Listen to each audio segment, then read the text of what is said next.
Okay, we are live.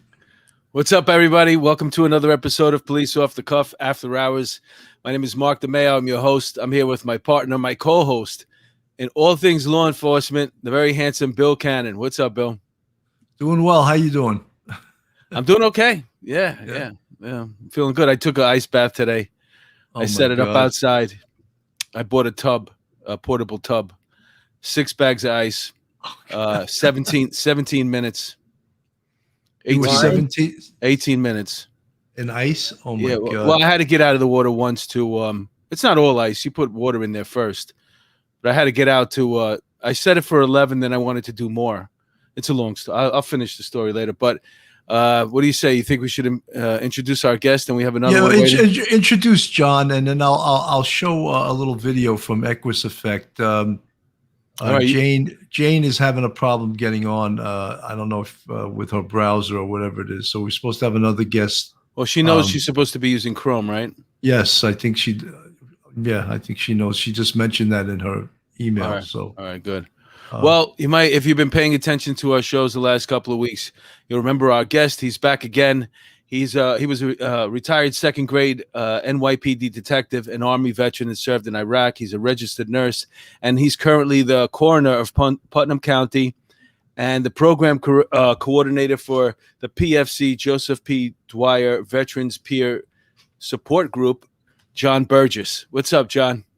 How are you? Thank you for having me back again. Welcome back. We're excited to have you again. You were such a great guest. We had you right back. We got important stuff for us.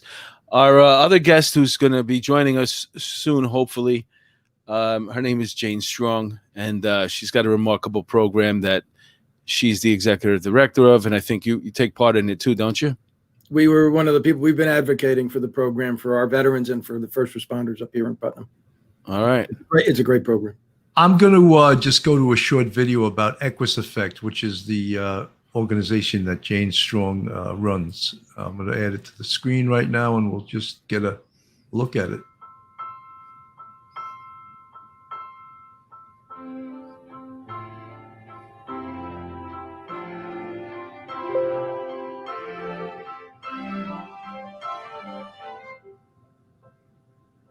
A veteran showing up at the Equus Effect will find that just even their initial contact with the horse can be a really uplifting experience. Just getting their hands on them provides for a release in oxytocin, and they start to feel the calmness.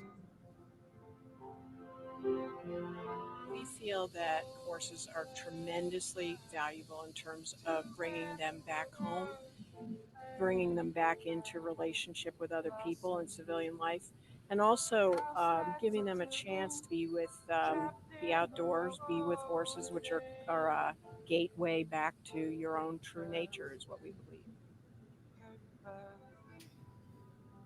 I realize that not everybody suffers from the same problems. And I'm sure that anybody with at all levels of post-traumatic or any of the other battles that they're fighting within themselves, that they'll find something here, and the horses will settle you down and teach you that that there is a peaceful way of adapting to the new environment that we're in compared to the environment that we came out of, which was exactly the opposite.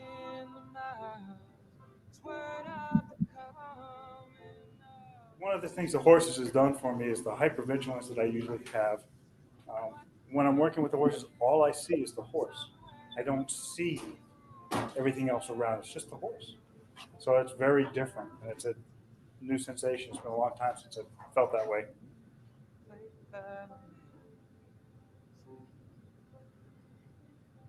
Having this unique experience with the horses here and connecting with them has just made me a lot more comfortable with the horses and with other people too. Just being able to drop your armor, drop your shields, around you, and just be more open, help you to relax and not focus on things that are bothering you right now in your life when you make that connection with the horse. The horses and prey animals, they come with this innate way of being with constant food and homeostasis, which is grazing. they can move back and forth between these states with agility. A lot of them are coming back. They stay up in that state of threat. The day that Apache made a connection with me by choice and chose to follow me, and demonstrated that he trusted me, helped me to realize that I could trust myself. Because a horse has no agenda, and the horse is just, opening itself up based on its perception of the situation.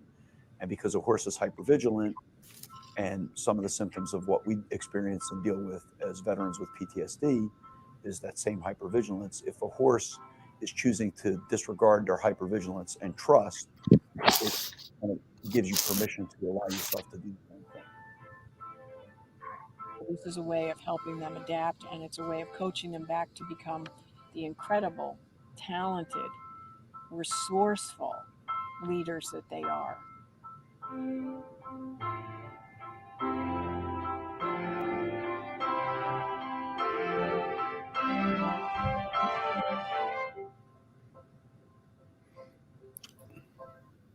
What a better way to introduce our guest, right? That was beautiful, Bill. Jane Strong joins us. She was once a competitive horse rider, and now she's the executive director of the Equus Effect, the video that we just saw, helping first responders, military, veterans, cops, firefighters, people who may be suffering from one form or another of PTSD. And I was fascinated by that. I got all choked up, to tell you the truth. Oh, when you saw the video? Hi, it's nice to be here. I'm sorry, my computers don't talk to each other, so one thought it was okay to be on and one didn't. Well, that's you got Bill and John. That's Bill Cannon, the host of the show as well, and we're happy to have you. Thank you. Jane, this seems like an amazing program because especially now as we get closer to the 20-year anniversary of 9/11, there's many people suffering from PTSD, not just people in the armed forces, but people in law enforcement, and specifically people that were first responders to 9/11. There's a lot of people suffering out there. And this is a tremendous program. Yeah, thank you. We certainly know that. And, I think that I would say that it's partly, maybe you would say PTSD. I think it's a lot of moral injury too. And like, what were we doing? And what was, not that it wasn't, not this question of it wasn't worth it, but what was this? I think everyone who signs up goes to serve, and hopefully you are serving something that's beyond your own self-interest. And I think that this 20-year anniversary and then us pulling out of Afghanistan has brought up a lot of questions for people about what is going on and what does it mean? It's kind of like, what does it mean? What did this mean? And I think that that's troubling. Of course, even, I'm a civilian and I feel like, wow, this is a tough one to wrestle with. Sure. I mean, imagine you would have lost your leg over there or something. Oh yeah. And then watching our country pull out the way we did. I'm not going to get into the politics of it, but you have to question, wow, was it really worth it that I lost my leg in a 20-year war that they just handed the country back to them? It's just. And the Marines who were just killed now. Right. It's a tough. Oops. That's a beautiful photo. Yeah. I got it. I love horses. I don't want to ride them. I don't feel it's right for them. I'm 6'4", I weigh over 250. I just feel like I'm too heavy to be riding most horses, but I love looking at them and I love watching them and I love watching them run. And I made a lot of money off of horses. No, I'm just kidding. I'm not a horse race guy, but I love them. They're such beautiful animals. And I was watching in the video how these people that were there getting therapy were saying, it's a moment where I'm not thinking anything else except for the horse. Yeah, I just had a veteran say that to me a couple of weeks ago. He said that it was the first time, he was a Vietnam vet, and he said it was the first time since that his thoughts weren't racing. And that we hear that a lot, that this is a real break from, not, I wouldn't say reality, but break from the way their minds usually work. Because I think what happens is when we've been through a lot, and we didn't have time to recover, certainly not in the service, certainly not in an emergency. A lot of times, I think, as our friend John has said, the recovery was at, what was the bar? Coogan's. Yeah. So, so, so you have this sort of like, okay, I'm spiking up here and then I'm going down this way where I don't care, or I'm forgetting, but it's not really processing anything. It probably seems like it at the time, but it isn't. And so what we believe with the work that we do is that we have a chance to let people slow down enough to process things in the space of caring for these great, big, beautiful creatures. And they're working with them. So they're learning not only to care for them, but they're understanding how they operate.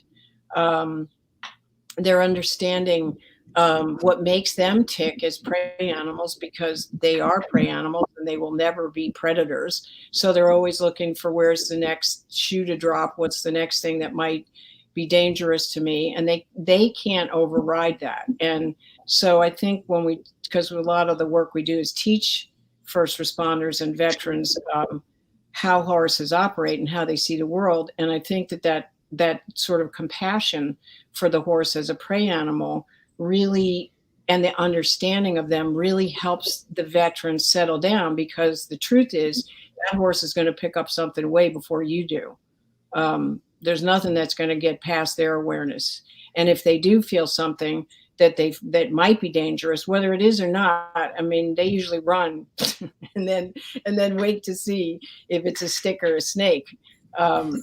But they're the way they work is that they can't override danger. And I believe truly that one of the things, the biggest costs to our nervous systems, is that we're trained, where you are as first responders and military folks, you're trained to override your fear response.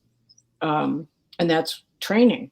You run into things, whereas everybody else would run away. And I think that costs our nervous system. So when I hear a vet say, my thoughts didn't race, or I wasn't thinking about all this other stuff all the time, that's a real win, because that's a break from that cycle. 100%. What can you take us through a day? How as far as the therapy goes, is it like a retreat, a couple of days? Is it one day? Where are you guys located? Well, we're located in Sharon, Connecticut, and I met John Bourges though down in Putnam in Brewster. We were training some folks to do the program down there, and we're training people to deliver this to other parts of the country too, because we've got a big research project coming up with the VA and Yale, and we're going to hopefully scale this up to a national level, so we're accessible, because you can't move horses, and people are going to want to have access to this, we hope. So what we do is we start in the barn, and we have people start with something we call a joint warm-up. We used to call it joint rolling, and then we decided that wasn't a good idea, so we call it joint warm-up. It's legal now in New York anyway. So, well, you're in Connecticut. But we were starting to work with people from treatment centers, and we're like, I don't think we should call it this, So anyway, we started with that. We teach people how horses see the world, that, they've been around for 55 million years. They have 340 degree range vision. It's 170 degree independent range with their ears, the largest eyes of any land mammal. And they have 50% better night vision than we have. So they're kind of equipped, to sense danger, and then they're fast. They run pretty fast, so they really can sense what's going on, but they also live in herds for safety, just like a military person lives in a unit, and they definitely have each other's backs. So the other thing that we teach people, which is really a big part of this, is that they can sense your heart rate and muscle tension and respiration from 30 feet away. So if you see zebras out on the savannah, and you see that they all run, right? If the lion's out for breakfast, they all run. Well, that's because they're sensing that the heart rate and the muscle tension are all jacked up. The whole nervous system on a lion is jacked up, but they're moving really slowly, right? Because they're being a predator, which is what we all do as predators. We hide our intentions. And so they can also tell that, and they all run. And what happens then if the lion has already eaten breakfast is that they're not. Their insides match their outsides. They can walk right through a herd, right? So yeah, it's kind of cool. And how they're built is to always be able to escape. And what they do is they run a quarter of a mile, and they all turn around, which I'm sure you've seen. They all turn around to see if everybody made it or not. And, then they go back to grazing. Folks in the chat, a lot of people are asking how Joe Murray is. And Joe Murray has the coronavirus right now. And he's fighting it, and he's uncomfortable, but we're hoping he's getting better every day. And also Twyla from Equus Search, she got hit with corona, very tough, and we're praying for her also. And our producer Josh from California, he got the most mild case of it. But let's say prayers for all three of them that they get over the coronavirus. Yeah. Jane, I'm going to put another video up on the screen, and we'll give this a little watch too. When they come home is probably one of the most rewarding things I've ever done in my life. When the vet first gets around a horse and the horse is calm, they realize the environment's safe. I began to realize that I was reacting just like the horses do, reacting to my environment, and began realizing I don't need to anymore, as if I'm still at war. I'm looking at him, I'm looking at his eyes, petting the horse a certain way, and he's getting my vibes. And I says, holy cow, I says, this is amazing. And I didn't want to do it at first because I'm trying to commute with a human being and getting where I am today, not a horse. After a couple, 3 weeks into this, I couldn't wait to come back up here to go through another session. So we're kind of turning him in a real tight circle, but it's the hand. Being here with these guys and forming a bond with them. There you go. No force, all finesse. It was life-changing. We have them get their hands on the horse. We have them groom them. We have them walk with them, just to kind of make this connection with them. Because once they feel that, there's actually a release in oxytocin that goes through the brain, which is a calming hormone. And what do they do with that now that they're going back into civilian life? They're able to maintain it, create better relationships, understand that they work very similar to the horse, and that relationships are important. A lot of times veterans feel like they don't fit in with our society anymore, because we don't. With the horses, it's okay just to be you, and it's okay to feel the way you feel. You just realize that you do fit in. I feel like a real person finally, and whole. I think people underestimate how therapeutic animals can be sometimes. Absolutely. We don't need to hear the reporters and their take on it, trying to kill their 13 seconds before the commercial. Right. So that woman, Megan, was on suicide watch when she came, and she went through the whole curriculum, and then finally the last day she said all this stuff. So sometimes it takes a while to kind of percolate and to settle into their systems that reacting all the time isn't really necessary, as she said. And also that if you can bring this to relationships where you respond rather than react, because everything isn't an emergency when you come home, that you start at lower RPMs when you come into a situation, you can always bring the volume up, but you don't have to start there. You know, and of course, we know that veterans often either they can try to control all situations they're in, or they pull the shades down and they don't. They just they stay out of everything. And that's really not a way to live a life, you know, if you're always putting up barriers. You know, Jane, you said something very interesting, and all cops can relate to this, is that when you try to de-escalate a situation, you can never start way up here. You have to start way down here. And if you need to, you can start getting a little more excited as you know, the encounter transpires. But if you start way up here, you got nowhere to go. You know, you have nowhere, you don't have, you know, a bazooka. If you start with the bazooka, you can't go to the feather. You know what I mean? Yeah. So that was interesting. Yeah, exactly. And that's exactly what we teach, is to learn to put some space between something that's happening out there and your response. There's a space in there, and that's where you have a choice. And so we operate entirely in that space. We teach people through real horsemanship skills. So we're not actually therapy. It's therapeutic. It's good for us, for all of us, but it's not therapy. We call it experiential learning and coaching. And we don't need to have a mental health professional with us. We just teach people through horsemanship skills, and to teach them to settle themselves down through these tools that we teach, so that the people, you know, we don't see people as broken.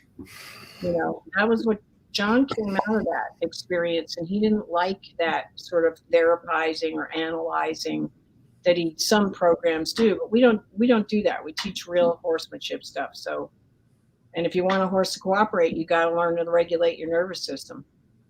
Wow. You know, one of the things, I just put John's name on the screen, John Bourges, first line peer-to-peer support, and he runs that 501c3 up in Putnam.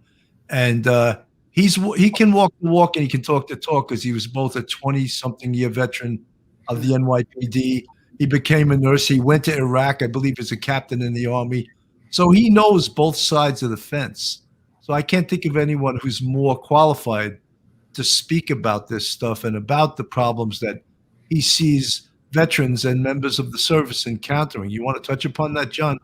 Sure. Thank you. One of the pictures that you had was Stephanie, and Stephanie was I think she was wearing pink jacket or something. She's was a sergeant in mounted in the city. Wow. And she went through the program. And one of the ways that I can explain this to some people is that, you know, one of my dear friends, he's a Vietnam veteran, Silver Star recipient. That's sort of like a charging the enemy under fire kind of guy. And, you know, he was going to have nothing to do with this. Nothing. He just didn't want to have anything to do with it. And I said, listen, if we're going to recommend something, you have to go through the program. You have to see it. And at the end of the day, you tell me it's bullshit, it's bullshit. And we went through the program, and he has had such a turnaround and has become such an integral part of this.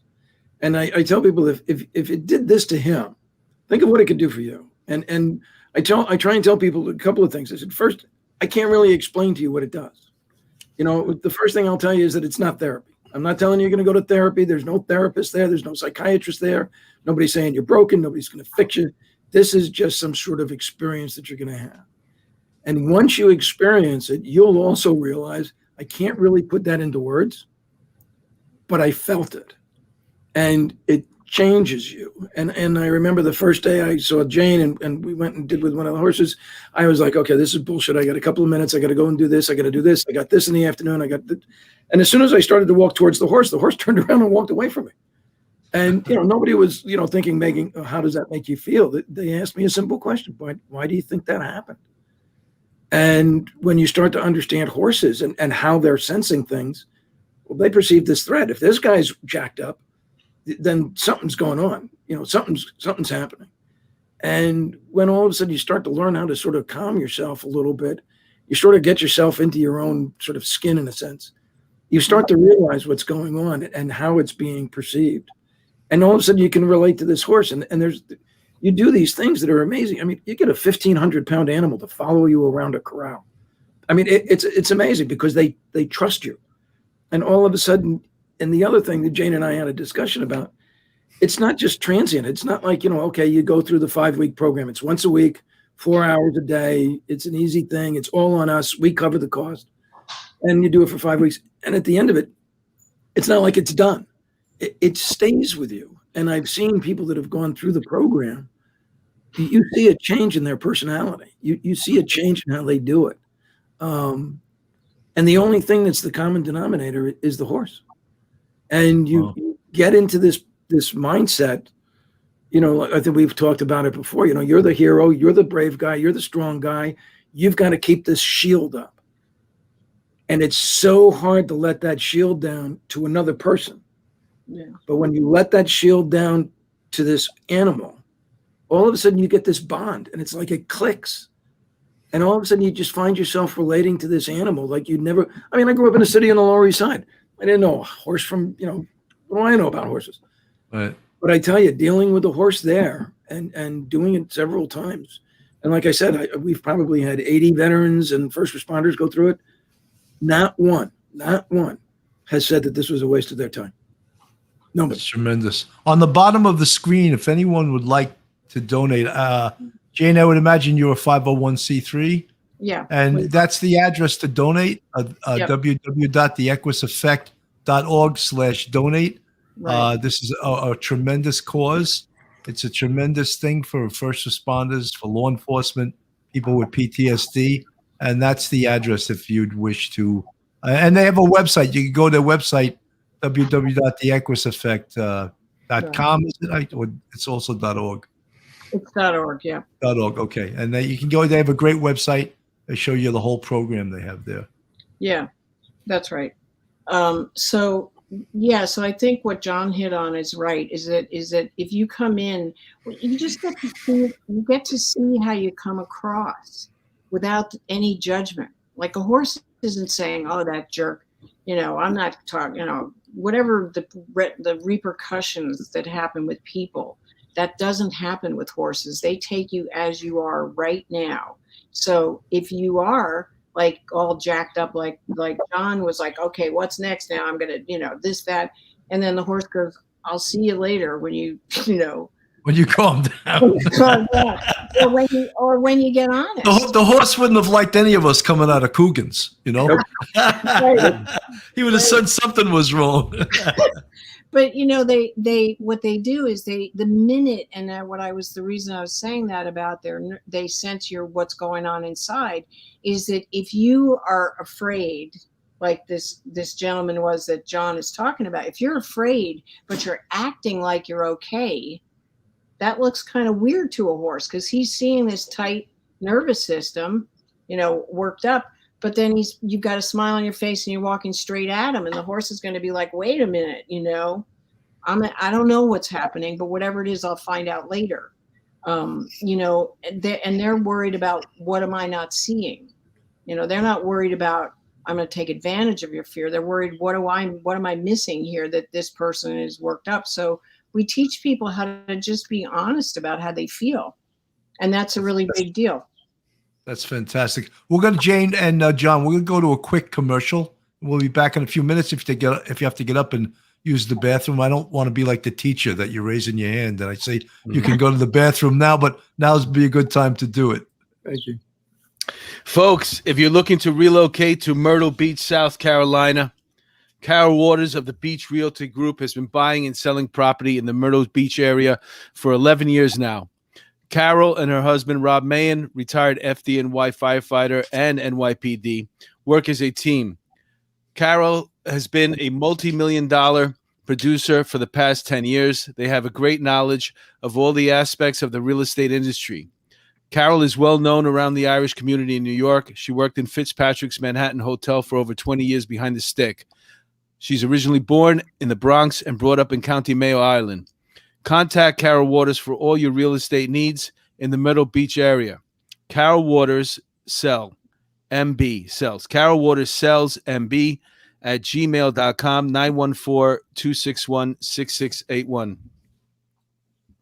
And folks, earlier we mentioned we're going to say a prayer for Joe Murray. Joe Murray is our legal counsel here on the Police Off the Cuff After Hours. He's a regular guest. He's a contributor to the show, as you can see.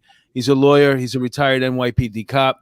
And right now he's under the weather. So we're going to say a prayer for him and hope that he gets back to his doing his legal business here. Keep the number in your pocket, on your person, in your phone, just in case you ever get in trouble.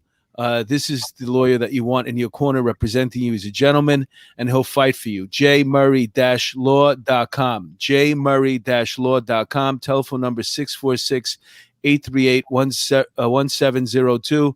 And Joe, if you're listening right now, we're praying for you. Okay, brother?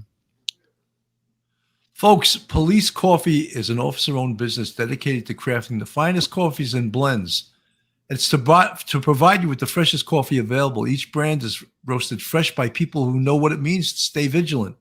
And our specialty coffees do not waste one drop when flavor is concerned. Our coffee is some of the best you'll find, but it also helps serve an important cause, giving back to our community. 50% of the profits goes towards helping family members of police officers who fell in the line of duty. To order coffee and related products from policecoffee.com, go to the website. There are over 7 types of coffee to choose from. 50% of the profits go to officers' families in need. For a 10% discount, use code OTC10. That's off the cuff 10. And I put my money where my mouth was. I ordered a introductory pack, and I used already the dark roast. It's fantastic. It's an amazing coffee. Don't buy Starbucks. Buy it from these guys. Policecoffee.com. And you'll be glad you did.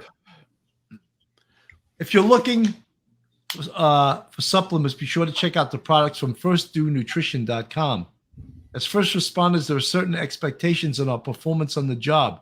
We train hard and drill often to be able to perform at our best when duty calls. Whether it's hoofing over 100 pounds of gear or engaging in a spontaneous foot chase, we work out like our life depends on it, because it does. 2 New York City firemen created this supplement line with hand-picked products that will not pop positive in any drug test for first responders. Solid pre-workout products that will give you a good pump and a short-term strength boost that can help you power through your workout. Supplements that help with fat burning and weight loss, and post-workout formulas that support recovery. Go to firstdonutrition.com. Use code OFFTHECUFF to get 10% off your order. Folks, we also have, we got some, if you're not a subscriber to Police Off the Cuff, please go to our YouTube, hit the subscribe button, give us a thumbs up, hit the bell. We're getting new members all the time. We're up at 13,500 right now. Our next goal is 15,000. Then we want to hit 20,000. We're doing some amazing things on this show. Every show that we do that is we like to give back. This is a give back show. All right. We want to advertise for cops, to help first responders, to help military people. And, even though this is a give back show, this is still a damn interesting show and entertaining, But, we're going to have on September 15th, Sammy the Bull Gravano is coming on the show. And I know some people will say, oh, you cops are interviewing a criminal. Yeah, but, he has a story to tell. We didn't absolve him of his sins. The federal government did. He's coming on the show. We have Jimmy Calandra coming on the 26th from the Bath Street Boys. So we're doing real crime shows in regards also Police Off the Cuff shows that are more human interest type shows and entertaining shows. But there's a lot of people out there with some interesting stories, and we're going to try to tell those stories on Police Off the Cuff. We also have a Patreon site where you can pay a membership fee by the month, and we just also added a YouTube site where you can become a member of our site, and there's 4 tiers. First one is the bucket. The second one is polish my rack. The third one is dipped in butter, and the fourth one is heated dipped in butter. So far, no one has joined the 4th tier, but we're hoping someone likes to dip it in heated butter, because that's the heaviest tier. I like anyway, warm butter. Warm butter would have been good. I could have said dip them in warm butter, dip them in heated butter. I know. I was under pressure when I had to come up with those 4 tiers in a hurry. Anyway, folks, let's get back to this show. It's a hell of an interesting show, and it's for a great, great cause. With Jane and John. Yep. So, John, you mentioned, you said you go there once a week, and then it's for 5 weeks? Yeah, so what we've been doing is we'll schedule a program, and we do about 8 veterans or 8 cops, first responders at a time. because that has to do with the number of horses, the number of horse handlers, the number of trainers that are there. And 8 is a good working number. And so you go in one day a week for 4 hours, 10 a.m. to 2 p.m. We change it sometimes just based on demographics, but for the most part, that's what it is. And you do it for 5 weeks. And it's an easy time. It's not, hard work. It's not, breaking your back. It's not like, oh my God, I don't want to do this. And if I can, I'll tell you a quick story. And we just buried a veteran today who was, for the want of better argument, he had no family. He was alone. And he was a very sort of curmudgeon-y, grouchy, mean combat Vietnam veteran. He had a heart of gold, but he went through this program about 2 weeks before he died. And he loved it. Wow. I mean, here's this guy that's just this like grouchy, I mean, I can tell you that he lived on basically coffee, cigarettes, and chocolate ice cream for like the last 3 months of his life. But I mean, he's just, his answer was, I like it, and he was just this tough guy.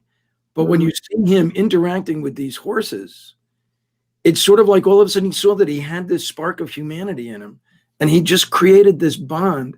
And he was one of the last people I would have thought of that said, I've got to come back here. I've got to come back. I don't know how I'm going to do it, but I want to come back here. And one of the last things he did was, and you never would have expected it of him, is he turned to one of our friends, one of the guys that, works with him, was a horse handler, and said, listen, you've got to take care of yourself because I need you. That was so unlike him. You never would have heard him say that. And all of a sudden he went through this program and he was like so grateful. And we were already trying to make time for him to go back so that he could just do stuff. He wanted to learn how to be a horse handler. He said, I'll even come back and I'll muck out, stalls. I found out mucking is a real thing word. But again, he said, I just gotta do this. And he had this connection. And, again, people will ask me, well, what's it like? I can't explain it. But once you do it, once you've gone through it, all of a sudden you feel like, now I got it. Now I get it. I understand. And it works for veterans, but it works for first responders. I mean, we've done a lot of cops that have gone through it. We've had a couple of battalion chiefs that are firefighters that were at 9/11 have lost, one guy lost almost half his company. And, all these people that have gone through it have just come away with this experience. And now there are other equestrian or equine, I should say equine, because equestrian is riding, correct, Jane? Right. That's right. So it's an equine program. There are a bunch of them out there, but they're sort of like therapists. They're like, well, how does that make you feel? Well, how the fuck do you think it makes me feel? Get away from me. But this thing is sort of, it's sort of like, why do you think this is happening? What do you think is going on? And at the same time, they're instructing you about horses. You're learning something. And, like with cops and firemen, it's the same kind of thing. Give me a task, give me a purpose, I'll get it done. Same thing with vets. Give me a task, give me a purpose, I'll get it done. And here you are doing something, but you're learning about the horses. You're learning why they are the way that they are. You're learning how to groom them. You're learning all these things. And there's nothing like sort of like standing there and just being at peace and having this horse come over to you and just nuzzle you for no reason. And like a 1,300-pound animal. And all of a sudden this animal wants to be next to you. And my wife doesn't even do that for me anymore. It doesn't come up to me and nuzzle me. I say, honey, thank you. That made me feel so good. I'm like, I can get the dog to come over. But I remember. Go ahead. I'm sorry. And Allison Rogers, thanks for the $5 super chat. My son has mental issues. Anything we can do to raise awareness? I am in X. I don't know where X is. But. She's from the UK. We get a lot of people from the UK and Ireland, and thank you, Allison. That was very nice of you. We hope your son gets some help for his mental health issues, for sure. Horses do a lot for this whole work that we do started with the therapeutic riding stuff, which was for kids with spinal cord issues and sensory integration and autism. That was the beginning of this work. And then they started to realize that it was having emotional and mental benefits as well. Like people's heads were clearing up. Autistic kids were starting to talk. So people were realizing, wow, this is kind of doing something to the nervous system. That's the kind of, you start to fire on all cylinders instead of being stuck in a in a kind of a groove, whether it's a physical one or a mental one or an emotional one, we all get stuck.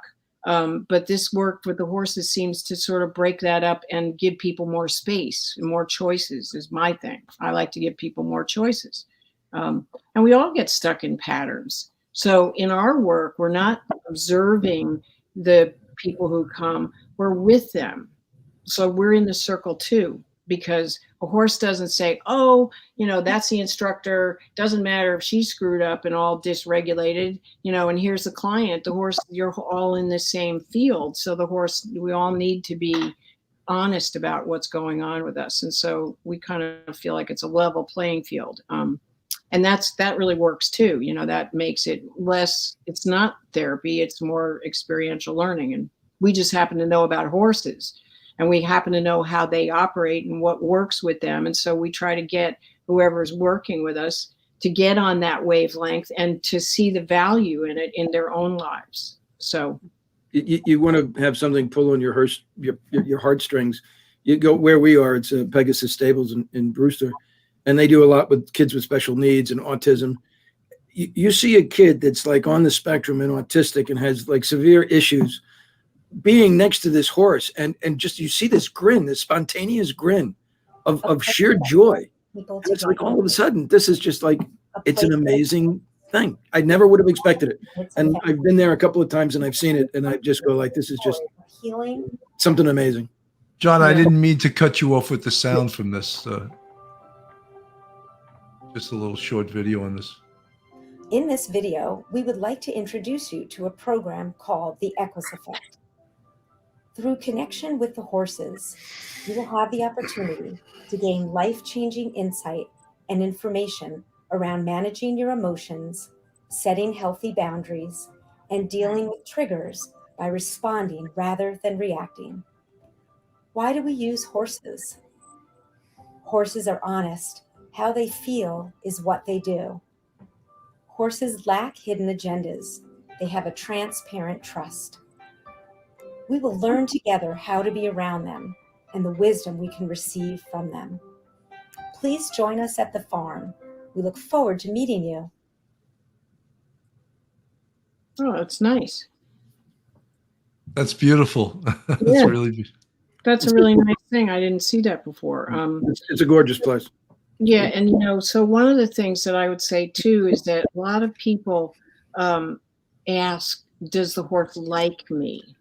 And we do that. We personalize things a lot, and I think for what we tell people, which is kind of a big deal, is for a horse, trust is way up here. Number one, like is kind of down here. So their whole deal is: are you trustworthy? Are you fair? Are you moving in a way that makes sense to me, that doesn't seem threatening? So, and are you, are you able to set a healthy boundary? I mean, they look at all those things and they really respond to that in a way that helps us gain trust in ourselves. Because I think that a lot of vets who come home, I think a lot of people who've been in harm's way, whatever their situations, in a way, it's sometimes you wonder if you can trust yourself because you are so reactive to things. And nobody wants to hurt someone else who doesn't deserve it. And I think that lack of trust, it's really cool when a horse says, you know what, you're good. Like, I'm here and right.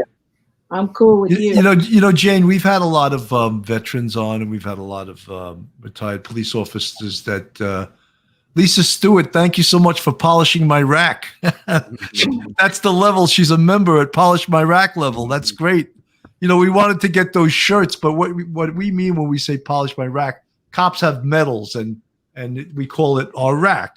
So when I was a sergeant in the PD, when my detectives broke my chops, I would say, go get your gun cloth and your gun oil and go polish my rack. And it was a subtle put down, but it was funny. We used it. We sort of used it as a fun. Anyway, that's what one of our tiers is called that. But some people wanted to get a shirt that said polish my rack. And I said, I don't know if everyone could wear that shirt, might get them into some trouble, but anyway, but anyway, getting back to the veterans and the cops we've had on here, it's, some of them like that were overseas. And John, I said this to you once before, and I've heard this be said before. One said, when I'm here, I want to be home. and when I'm home, I want to be back there. And that's a very conflicted situation, because it's saying that you're not comfortable really in either place. And that potentially could be, and in this individual, Mark and I, and we had one other person on, we said his PTSD jumped through the screen and grabbed us by the throat. He had it that bad, we could just feel it. There's a good book out there by Sebastian Junger. It's called Tribe. Yeah. And he does this little YouTube or TED Talks thing about why veterans or people that have been overseas in combat miss it. And he really does a good job in explaining it. You can't really do it in 2 minutes. But it's one of these things that it's that camaraderie. It's that group. It's putting those things above you. You may not even like the guy, but you're going to sacrifice yourself to save him because he's part of this team. He's part of this group. And he makes this one comment. He was at having a party or something, and one of the veterans that was with him, he was in a place called Restrepo, and they did a video about Restrepo. And, you got to imagine this place is a shithole. I mean, it's one of the worst places that you want to be. You're wearing the same clothes for a month. There's no running water. There's no this, there's no that. And somebody asked him at a party, this young squad leader, do you miss anything about it? And he said the guy thought for like a few minutes, and he looked at the woman and he goes, almost everything. He missed almost everything. And then I'll tell you, as soon as I landed back from Iraq, I was in the busiest trauma center in the world. I wanted to get on a plane and go right back. And when we were trying to go back over to Afghanistan, that was another thing. It's a funny thing to see people like walking around and going to different commands. Like, do you need somebody with my skill level? Do you need some, we're here, we're willing to go. It's an odd thing. It's kind of how you can justify it. I don't really know, but it's an interesting concept. And it really is, John. It really is. And it's like, I think there's probably a correlation between that and the police department too. Sure. In the busier commands, when the shit was happening, you felt that camaraderie. You felt that you'd run through a wall for somebody. I mean, that was like what it was like in the 3-4 squad. Yeah, being in the 3-4. I mean, here is anarchy, riots. 3 cops were killed when I'm there. I mean, all this stuff going on, and you got people that are in the 3-4. They're going like, I wouldn't be anywhere else. I love this place. That's right. This is where I want to be. Yeah. Duty Ron, thank you so much for the $10 super chat. Duty Ron says, I'm going to get my shine box, boss. Great guest. Thank you, Bill and Mark. I love that. It's thank you so much. We're talking about just the camaraderie of being in these crazy places. And something I read that book by Sebastian Junger, Tribe. And that place was Strepo.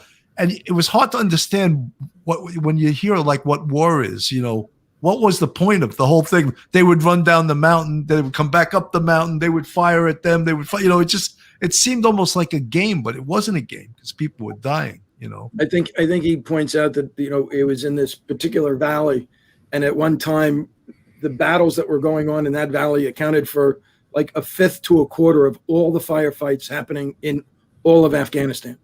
It was that particular type of, I don't want to mispronounce it, Kandahar Valley or something like that. Right. But, it's just, and then you listen to the guys, they want to go back.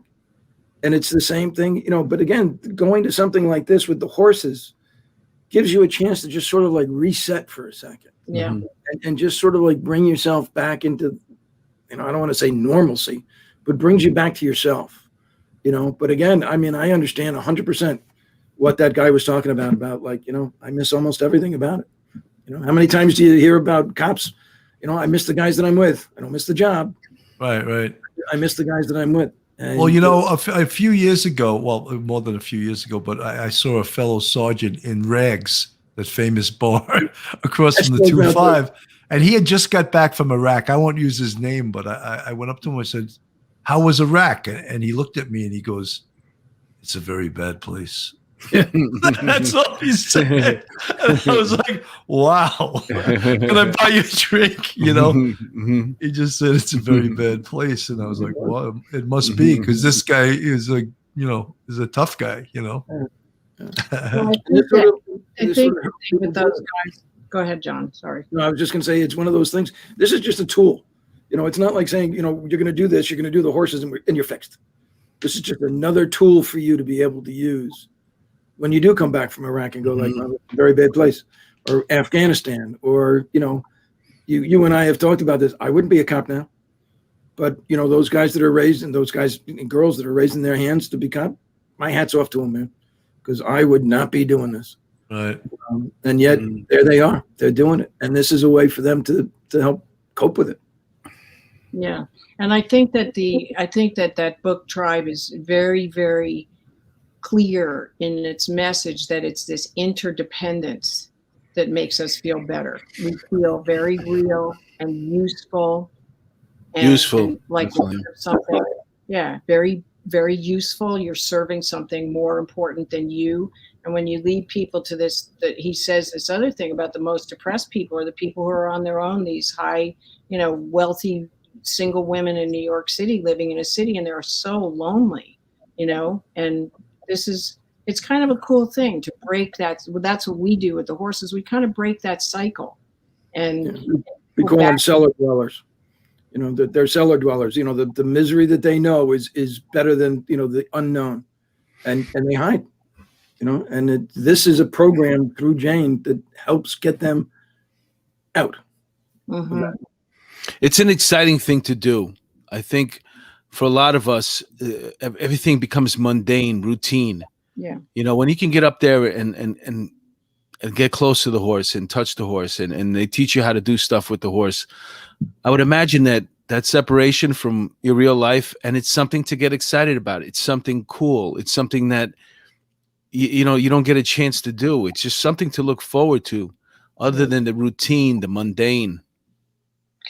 Yeah, I think that's right. It's nothing like our regular lives. You're learning something new. So you're developing competence in something, which is a big part of any first responder job, is competence and skill, and a sense of timing, a sense of sort of organizing your body in a way that you can actually do stuff with a horse that makes sense to them. And also we kind of up the ante each week, so people are doing more and more complicated things, and they're getting good at it. They're really developing a skill, so that if they feel like going back to work with horses in some way at a therapeutic riding place, they're really handy around the horses, because they get how they work and they get how to be with them in a way that makes the horse feel safe. So that's great. Lieutenant Peter Pranzo, Harlem Raiders fame. Thank you so much for the $5 super chat.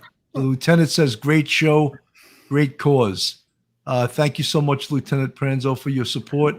We're going to do a bunch more shows before the actual 20-year anniversary of 9/11. In fact, Bob Martin, who came on and wrote the book 9/11 20 years later, he's going to come back on 9/9, because even though the show he did was fantastic, he didn't feel that he got out all that he wanted to say. And he asked if he could come back on, and I said, absolutely. So he's going to come back on 9/9. I think we also have a retired firefighter who's going to come on 9/7. And I also may be able to get a retired chief who ran Fresh Kills. And I'm trying to get him on, and that would be an amazing story. Grace Green, thank you so much for the $40 super chat. We really appreciate that. Very grateful for all of you. That's really fantastic. Very generous of you. These stories, and I mean, I cringe sometimes when I hear politicians don't want to give the full celebration and the full memory, the full memoriam to 9/11. They want it to go away. And guess what? It's never going away. It is never, ever, ever going to go away. So stop wishing it would go away. And every year they try to minimize it more and more. Like this year, they won't allow first responders to go to the ceremony, just family members who have lost people. And I feel that's so wrong. First responders belong. They're part of that family. They should be welcome in that house 24/7, 365 for as long as they're alive. That's my feelings anyway. And it continues to take lives. I'm going to a wake on Thursday and the funeral on Friday for somebody who just died of lung cancer from 9/11. Yeah. So it continues to take, and it continues to take. Well, John, we all suffer from it. We all have stuff. I have stuff wrong with me from it. And Mark has stuff wrong with him from it. You responded. You paid the, you paid the little bit of the price. We're live, thank God. Yeah. AK Rocks, thank you for the $10 super chat. Never forget. You're right, brother. Never forget. And we won't. Shows like this will keep this alive. And, we'll call out these politicians too that want, they want to forget about it because they weren't part of it, and they don't have the balls to do what we did, Right. So I feel so strongly about that. That's why they want to put it on the back burner, and they don't want to put it on the forefront anymore. Yeah, sadly. Yeah, I'm working with a firefighter now who was in 9/11. He's only 50 years old, and he's got something with his sinuses and with his lungs, and he was just talking about how he feels like the politicians or whoever wants it to go away because it's expensive. It's expensive to keep people, going or to whatever they have to do and to honor them and all that stuff. It's like, yeah, it's kind of, it's a long haul. And I think that they feel that it's, old or something, but this guy is very upset. He's very upset right now. Like a slap in the face. Yeah. Yeah, that's right. Angie Yang says, "Hi everyone. Sorry I'm late. The Manhattan Mounted Unit had a cat that knew how to trot, canter, and gallop. I just had to throw that out there. He was copying the horses. He wanted to be a horse. That is funny. Yeah. Like I said, Stephanie was a sergeant. So yeah, and you don't have to have any experience, by the way, with horses. Right. You don't, because you're not riding, you're not doing anything. It's a completely separate thing. That stuff. Right. And did Stephanie go there because she wanted to help, or because she wanted the therapeutic value of being around horses, or both? Because I knew her husband, or I know her husband, who was also in the Army overseas in Iraq, and he was a cop as well. He just retired. Retired a couple of years ago. And we were talking, and then, we were talking about doing this with Jane and for first responders, nurses, nurses, dispatchers and stuff like that were going through all these things, particularly with COVID. And there was no release for them. And, we said, well, why don't we do this for first responders then? And I knew Stephanie and I knew her husband. So she actually sent her husband first and said, Mike, you go first. And then if you like it, I'll go. And she ended up doing it. And she's actually, I think, going to help us coordinate the program with Pegasus, the Equus Effect, and Jane. Cool. I got to tell you, Bill and I started this show traveling into the city to record it, or up to his palatial estates. Yeah. And I never understood how we were going to do it, the way we're doing it now, remotely. And then it turns out that this is kind of sort of a way better way to do it. We get to talk to people all over the world. We don't have to sit. I could sit here in my underwear. I could, drink. It's great. And this is one of the first times that I actually miss doing a location recording, because we could have went up to the stables and spent the day up there, Bill, and it would have been, and do a recording, a live show from there. Yeah. So this is one of the first times where I actually miss not having a studio or not doing like location recordings. Someone asked, how can they stop 9/11 first responders from going to the memorial service? Well, I would guess that they would have it fenced off, and they will have actually like a guest list that other police officers will check to see. I would imagine that's how it's going to be. I know a few years ago, Bloomberg tried to stop them from reading the names, and the families weren't having it. They were like, no, we're reading these names. Like, oh, is it too long for you? You do not like this, but for the families, it's so meaningful. They want the memory to be kept alive. And like for politicians to try to just turn it off like it's a faucet is just ridiculous, Nancy Drew, thank you so much. Sergeant Bill is going to guest on Grizzly Books, True Crime tomorrow. That's true. 3 p.m. tomorrow, I'm going to go on the Grizzly Books show. And she flattered me by calling me an NYPD legend, which I'm sure I'm not, but thank you anyway. I did it last week. It was great. She's a lot of fun. She's got a great audience, by the way. That's great. Yeah, she's got a good following there. We're at the hour mark. Do you have anything Yeah, I'm going to be Wednesday night. I'm at the I just want to read it properly. It's the Police Association of Michigan. I'll be in Grand Rapids, Michigan, doing a show there for them. And then my album drops September 14th. So if you could look out for it, if you're a fan of the show, I'm sure you'll enjoy it. It's coming out on iTunes and Spotify and Sirius XM. So it's called The Bangers. That's great. Una Who, she wrote, "You, Bill, you are truly legendary. Thank you so much, Una Who. I need to have just read these live chats when I need an ego boost every once in a while, you know. My wife says I don't need an ego boost, that I have a big enough ego as it is. But she just likes to knock me down, you know. she doesn't like when I talk about her either on the air. But anyway, Jane, last words. No, just is really nice to be here, and I hope we see some of your folks in your audience, and we're here for you, frontline health workers, as well as law enforcement people and veterans. We're just happy to have you all come and see what you think. That's so great, Jane. It's a tremendous 501c3, and they can go on your website, equuseffect.org. Right. And John Bourges, last words. It seems like you're a regular because you were just on like 2 weeks ago. Sorry about that. Just for my fellow officers, firefighters, everybody else, veterans, during these hard times, the hardest thing for us to do is to reach out to somebody. Just, put your hand out. Somebody's going to be there to take it. Somebody's going to be there to help you without judgment. And they're going to be just like the horse. Without judgment, they're there to help you. Yeah. John and Jane, well, I'd just like to say to you guys, like we've said to a couple of other groups on, you guys are doing God's work and keep it up. Equus Search, which is another group that searches for kids all over the world. They also do God's work. Joe Reek, thank you so much for being one of our members. Anyone that's in green, Mark, you can see in the chat, are members of the Police Off the Cuff family. And our family is growing because people just want to be dipped in butter. And then the warm butter. So far, no one's dipped in the warm butter, but they're going to be getting there.